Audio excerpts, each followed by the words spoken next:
Good evening, ladies and gentlemen. I'd like to welcome you to our investor update. I'm your host, Dan Theok, Senior Vice President of Investment Banking here at Mayberry Investments Limited. Joining me today is one of our very own investment advisors, Justin Scott.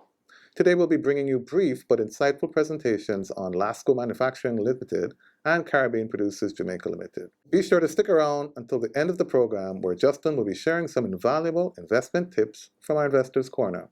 Before we get started, I'd like to take this moment to remind you that if you're looking to expand your portfolio or embark on your very first investment journey, Mayberry can place you on track to financial freedom.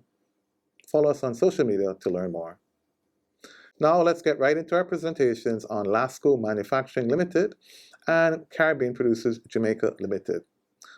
Justin, over to you. Thanks, Dan.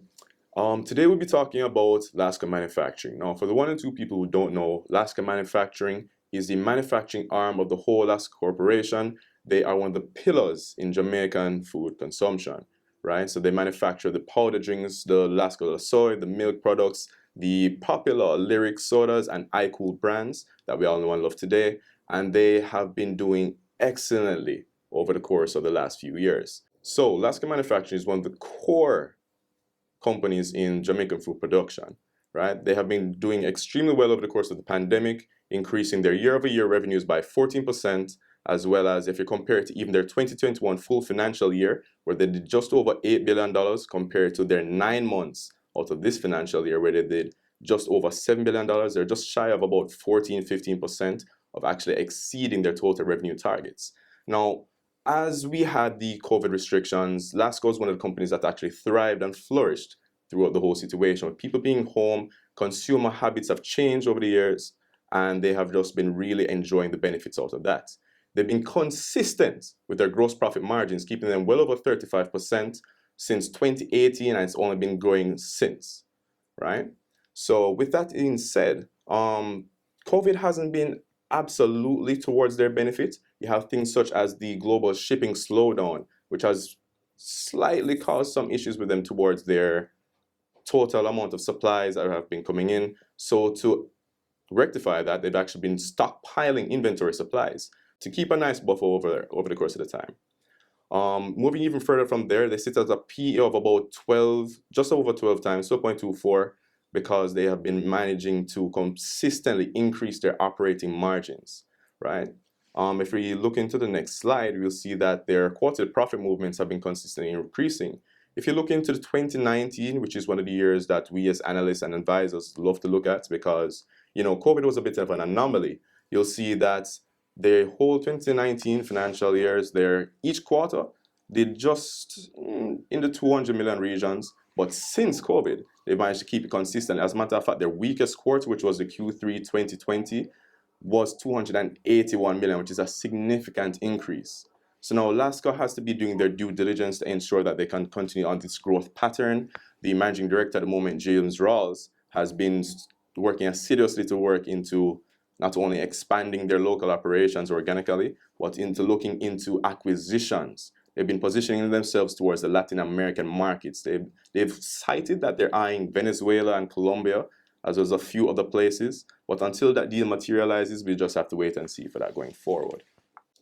As they've continued to be growing, LASCO at this point has to do about an additional $220 million in net profits to beat their previous financial year. And at this rate of growth, especially as you can see on the graph right here, that shouldn't be too much of a problem for them. So we can expect a decent beat out of them. And with our projections, currently they sit at about $1.5 billion in revenues for the trailing 12 months. And with expectations of hitting about 1.8 billion, you can only imagine how that translates down to the bottom line and into LASCO's growth. So with continued outlooks towards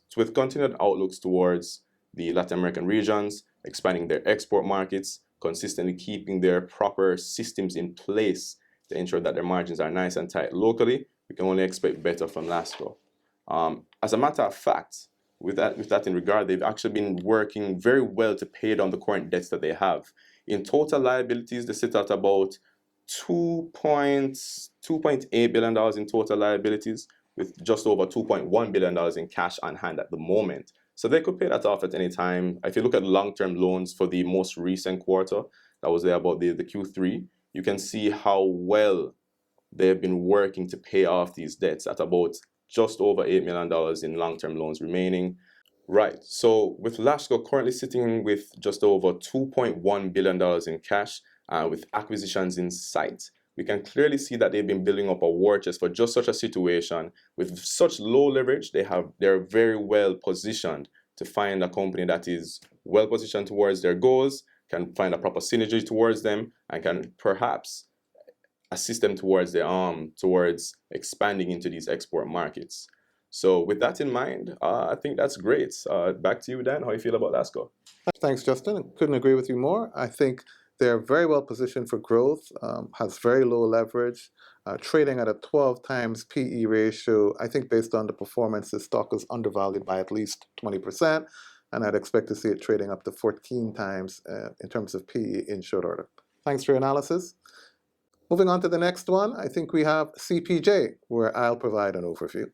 Great, so over to CPJ. Now, this one is one of my personal favorites, and I've been following this stock very closely for about 5 years. And in fact, I remember very well when I first bought this stock at $4.54, and the troubles they had in the ensuing 2 years with IT challenges and lots of write-offs and lots of challenges.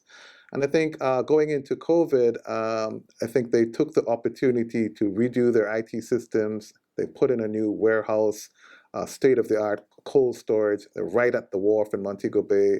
It's just a great company in terms of being suppliers of foods and beverages to the hotel industry, where more than 85% of their sales go to. And CPJ is sort of like the supermarket of choice for all of the hotels. So it's a great earner of foreign exchange, and they provide great line of products to the hotels. So coming out of the pandemic, what have we seen? In the 6-month period ended December 2021, we see sales growing by a whopping 138% to $8 million US. We see the gross profit improving tremendously by 194% up to $18.7 million, and ultimately them turning in a profit after tax of $5.4 million US for the half year.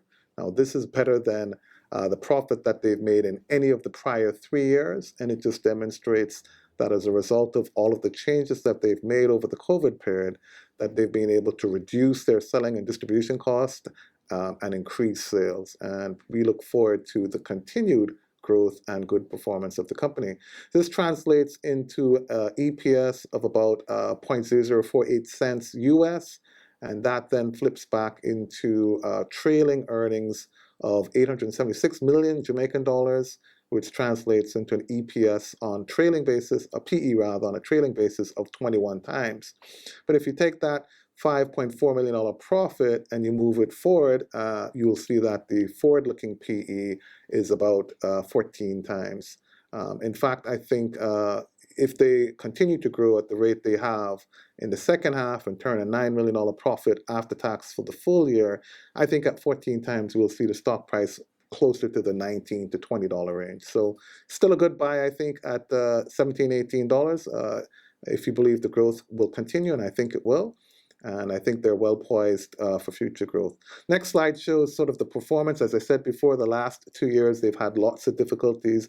Unlike LASM, Justin, they've been hit by COVID, and it certainly hurt them. And the minute that tourist arrivals started to come back, we started to see their sales and profitability grow. So as the economy opens up even more, I expect even better from CPJ, if you can believe that. And that's clearly shown in the last 3 quarters, where you can see how well the performance has been. December quarter and the March quarter being traditionally the strongest tourist arrival periods, where we expect to see the best performance from CPJ. But all in all, I think the second half year's performance should be similar to the first half, and therefore I do think they're going to make around about a $9 million profit after tax for the full year, and that we'll see that stock price inching up closer to $20. Justin, any thoughts from you on CPJ? Yeah, absolutely. So as you said earlier, with the tourism numbers rebounding, and we still haven't even reached our peak, right? They can only continue to be doing better. They have a quarter coming up, the March ended quarter, where they had a loss in the same period last year. So when you actually see the reflection of those numbers come the report, you should actually see just how well CPJ has been managing to do so far.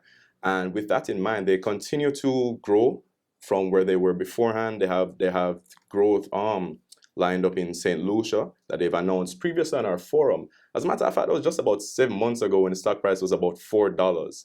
So you can just imagine, you can see how well we believed in the stock, and you can see that numbers just simply do not lie. Yep, thanks for that. Do appreciate that. And then on the last graph here, it's showing the performance in the stock price. And again, you can see here the tremendous improvement in the last 7 months, as Justin pointed out. And I'm here to say, it peaked at $23, if you can believe that. I think it's definitely a good buy in the $17 to $18 space. We expect more growth from CPJ. They're well positioned. They're earning foreign exchange as the dollar continues to devalue, which unfortunately, the depreciation of the dollar is just something we're going to have to expect. This is a good stock to have. It's a good hedge against the depreciation of the dollar because they're earning US dollars, and ultimately the share price will reflect that. So we certainly like the job that Mark Hart and Tom Tyler are doing out there. Great guys, good friends of Mayberry, but we like what you guys are doing, and we expect a lot more from you in the near future. Next up, Justin will be bringing us some insights from our Investors Corner. Justin, what do you have for us? Thanks again, Dan.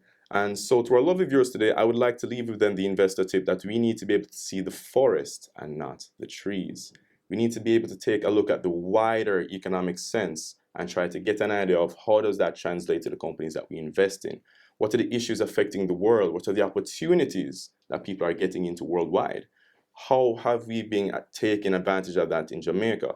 What are the trends going on here, and how does that translate? If it is that you're going around, you're seeing all these buildings flying up, then that means that construction is doing well, that real estate is doing well, whether individual, commercial, or industrial, right? And you can have an idea of which companies that then benefits.